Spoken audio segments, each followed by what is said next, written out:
Scotiabank just released a report that the Bank of Canada's rates are 2% higher than they should be because the Canadian government's spending. And a lot of that, as we know and we discussed in previous videos, was done during the beginning of the pandemic when the government was handing out checks to citizens who were of low income and to businesses that were struggling during the COVID time.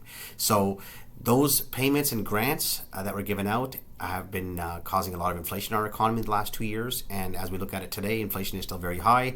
The rates have gone up quite a bit to control that inflation, but it's still not bringing it down to the levels of 2% that they want it to be. So they will most likely keep these rates here for a very, very long time. And if you look at our Canadian government's spending, they haven't really toned it down. So going into 2024, we do expect to see more spending.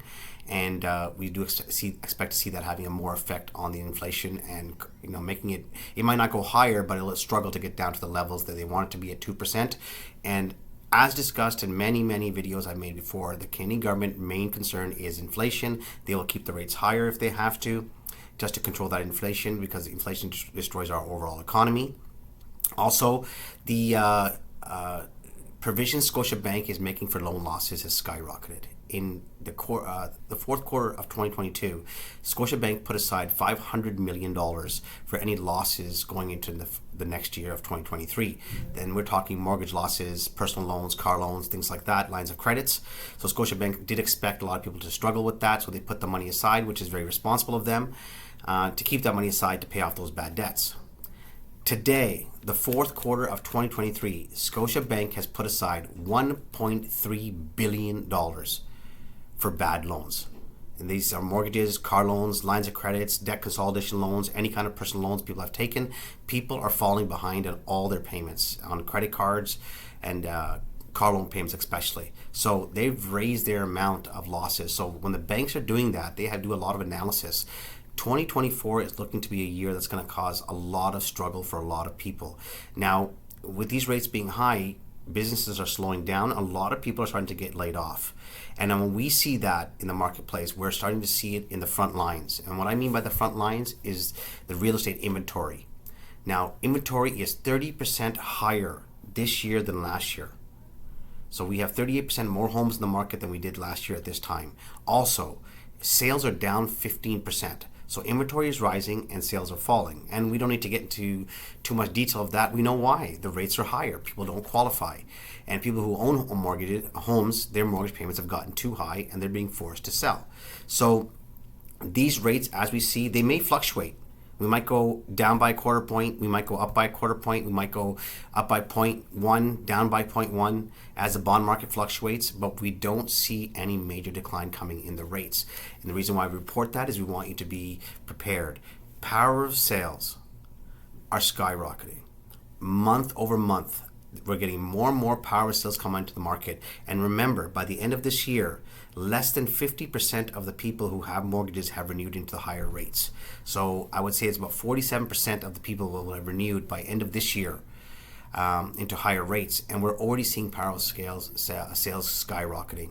Now, if you're in a situation where you're struggling to pay your mortgage, we always say that reach out to us. Let's have a conversation. I've talked to a few other people. We've listed their homes, and we're hopefully going to be able to get them out in the time before the bank takes over their home, and then they will incur massive losses because the banks put on all kinds of charges, all their legal fees, their realtor fees, their appraiser fees. Everything will be passed on to you, and whatever's left will be given to you. So keep that in mind. The expectation for next year in 2024 is further price declines. We expect the inventory to go up. We expect it to be harder for people to keep their homes. And one last thing I want to talk about too is the carbon tax. The carbon tax is taking effect. Your gas bill is going to be going up at the end of this year, and it's going to be going up quite a bit next year. So, and your property tax is going to be going up next year. So everybody is kind of, renewing their mortgage, higher payments, higher property taxes, higher utility bills, higher loan payments, and it's taking a toll on the economy, and jobs are starting to decline. Companies are slowing down, the economy is slowing down, and that's what the government wants. They want everything to slow down so they can get that inflation rate back to 2%.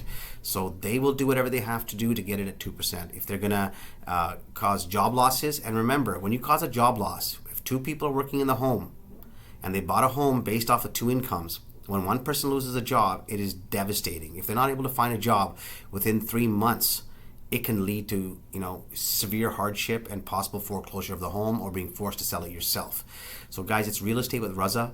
Not a lot has changed in the market. Not a lot has changed in the economy. We're pretty much where we were when we last discussed in our video.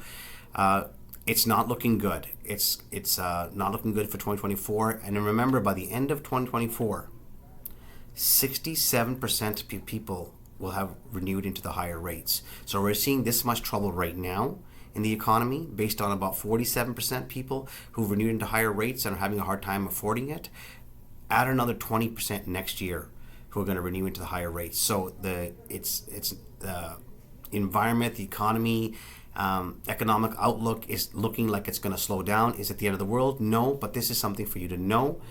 Hardship is on the way. You have to manage it. You have to learn how to survive in it. If you need to let go of an investment property or let go of your current home to move into a smaller property, it is better for you to do it so you make the decisions on your terms, on your time, and you don't have someone else make it for you. Again, guys, it's Real Estate with Raza. You can reach out anytime, 416-995-7317, and we would love to help you out. Until next time, you have a wonderful day and take care. Bye-bye.